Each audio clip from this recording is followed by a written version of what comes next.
Hey everybody, you probably remember this antique brass Sears Lasko turn of the century from a few weeks ago, actually more like a month ago or so, that I picked up for free.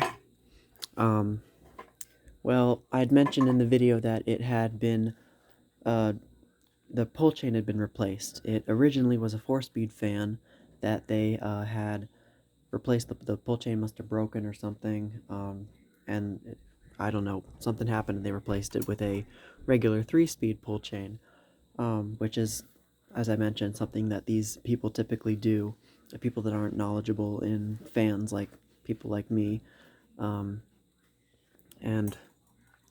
obviously, so they didn't do it right. But I'm gonna correct this here today. Now, I have done this in the past before. I made a video restoring one of those two. It was this one. Yeah. See, with the shiny new pull chain? This Sears Lasko turn of the century. So it's basically gonna be the exact same deal with this one. Now, I've already gone ahead and removed the light kit. This one had a light kit. Some of them have nose caps still, but I didn't get mine with a nose cap. So once you remove the light kit, I can access the pull chain. Now, I've already also removed the finial, which on this one, it just screwed off and it didn't come off yet because I didn't take the pull chain extension off. So I'm going to take the pull chain extension off to get the chain out.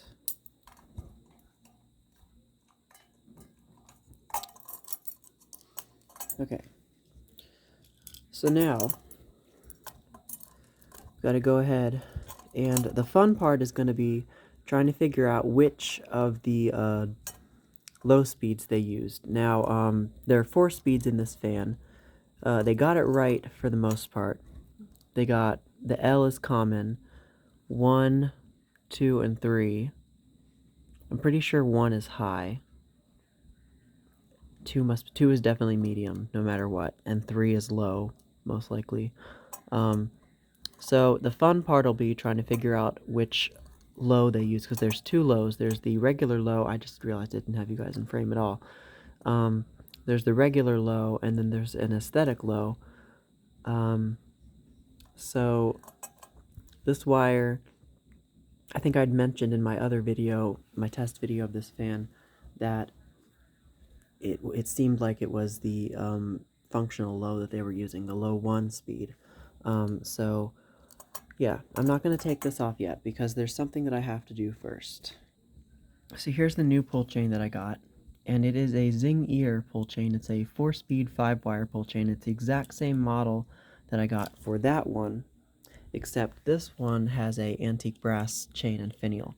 Now, before I install this in the fan, there's something that I have to do to it to make it work with this fan. Now, a lot of these pull chains, the way they work is, well, the basic way that you would expect them to work is that they would power, the power would go through the common terminal first, and then it would pass through a spindle in there, which has like a brass or copper ring, and then that would have a single terminal that would go around to each contact here that the wires are connected to, which would in turn power each speed in the motor.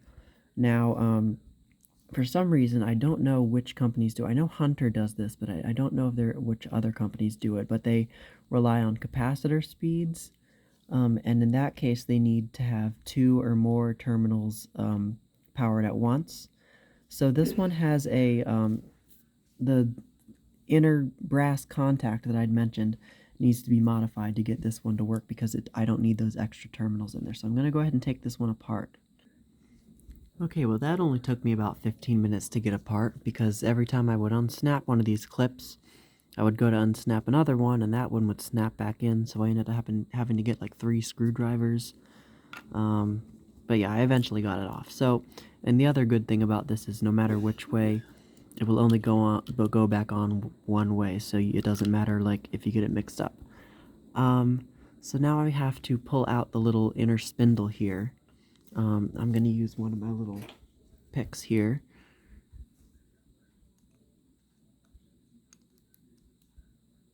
Just kind of pull it out without taking any of those contact tabs out. Okay. So now you can see we only want the longest terminal because that's the one that's going to be able to reach. Oh, I got one of the contacts out. That's okay. I can put it back in. That's the one that's going to reach all of these terminals because you can see how they're scattered at different like heights. That's to ensure that like the terminals, like a different number can be on at a time depending on the speed that is needed, I guess. I don't know. It seems very specific, honestly, for certain fan models. I'm not putting this in the right way at all. I am. Okay, so that's how you put those back in. They only go in one way as well. So now we have to get this copper piece off. It's actually copper, not brass. I thought it was brass before. I don't know why. So this somehow comes off here, like that. Okay. So now we're going to want to snip off these three, actually, no, these two copper strips here, because this one is just securing the piece on. It's not touching anything, I don't think. Yeah, and that only goes on one way as well, I think. Actually, if I can figure.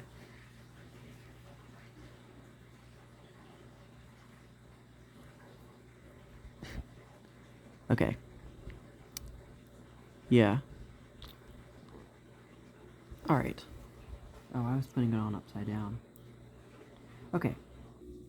Alright, I've got my needle nose pliers and my snips here, so we're gonna unbend this first one. Just a little bit. Just so that I can get the snips in there and just kind of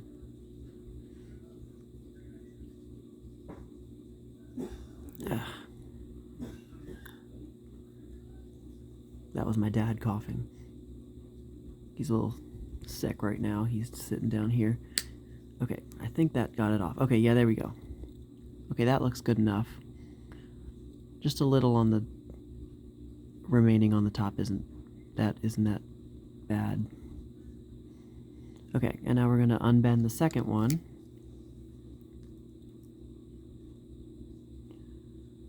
Once again, not all the way, because that'll misform the top ring, which needs to stay contacted to the other ring there for the common terminal. And the cat is coming over here. Hello. Oh, he's walking away. I'm trying to get this thing off here. Hang on. Okay. There we go. I'm not in focus at all. There we go. Okay, got it off. As you can see. So that's what it looks like. Now the last strip there, I can focus here. The last strip there goes into the actual plastic, so that won't be an issue. So we're going to stick it back on here. And I think the furnace is about to turn on, so we're going to get some noise. Yep. It's not that bad. Okay. So now, okay, I remember having this issue before. I've got to bend this one back a little bit in order to get it to stay in.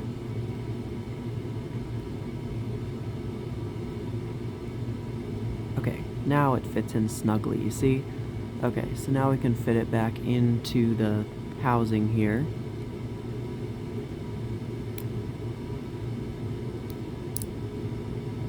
And hopefully...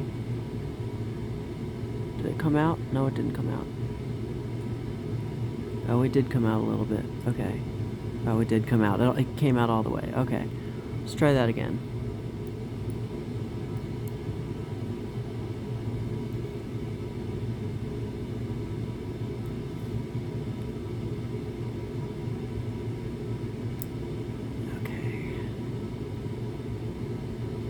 get past the last. Okay, that looks like it went in. Yep, okay. So now we just have to reassemble the pull chain. And like I said, it only goes on one way, which is this way. And it just snaps in like that. Make sure all the tabs are in place so it doesn't fall back apart. Okay, and now it's time to install the new one into the fan. Alright, so I've gone ahead and written down the colors corresponding to which number the wire goes to on the terminal. And then 5 is going to be... Oh wait, I messed up. I'm stupid. 5... No, I didn't. I'm not stupid. Yeah. There's 1, 2, 3, and 4, and L. L is common.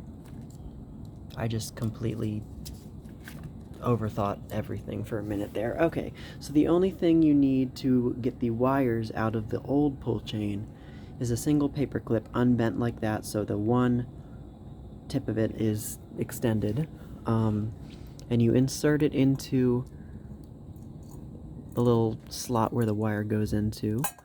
Hopefully I can do this one-handed. There we go. So that slides in, and that'll release the wire. It's kind of clamped in there, as you saw in the when I had the other one apart, how that wire was kind of able to get clamped between the copper terminal and the plastic housing of the chain. So that should hopefully release the wire, maybe. There we go. Okay, so one wire is out. So that is the red wire, which goes to 1. Alright, so I'm going to do the rest of the wires off camera, just so that I can show you the end result. Okay, there's our old pull chain taken out, and here's our new one we're going to install. So I've gone ahead and stripped that yellow wire that wasn't used before for the second low, which I'm pretty sure now is the aesthetic low upon rewatching my other video. So to install the pull chain is actually even simpler than uninstalling the old one. So I'm going to put the camera down on the tripod here, and hopefully with this view you guys will be able to see just how easy it is. So we're going to start with the black one, which is the common wire, and that goes to the L terminal, which is over here, and it just simply slips into the slot there. You kind of push it in all the way. Actually, this wire might need to be stripped a little more. Or maybe not. Nope.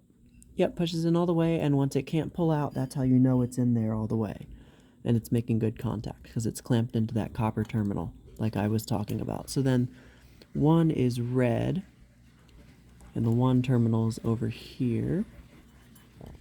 So that wire will just go in like that. So I'm going to do the rest of these off camera, just to kind of speed up the process here. Okay, and about 5 seconds later, I've got all the wires in there. Now, another important thing, if you're stripping the wire like I did to the yellow one, you want to make sure you twist all the little strands of wire together, or else they'll kind of just mash in there. The wire won't go in there properly, and it'll be really annoying. So now I'm going to fasten the pull chain back to the nose.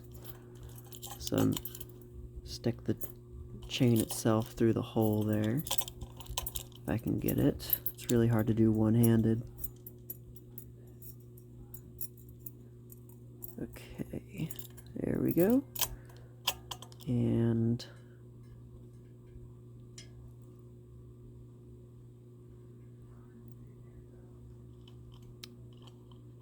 put the finial on.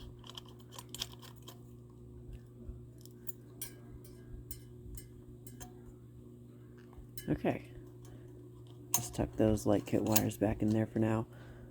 Alright, so now it's fastened back up, and it should work. So now I've got it wired up, I'm going to plug it in, we're going to go for a test. Oh, and it looks like it's off. That's perfect. Okay, so now first pull should be high. Whoa, the torque. So yes, the first pull is high, which does appear to be the case. Second pull will be medium. Third pull will be low 1. And then fourth pull, low 2. And that, yeah. Okay, where's the reverse switch? I want to test it in reverse too. Okay, there. Reverse in high, medium, low 1, and low 2. Yeah, that's clearly the correct speed sequence. Okay, I am very happy.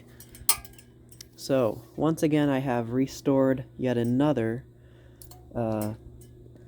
Sears Lasko turn of the century that had been fitted with the incorrect pull chain by a homeowner.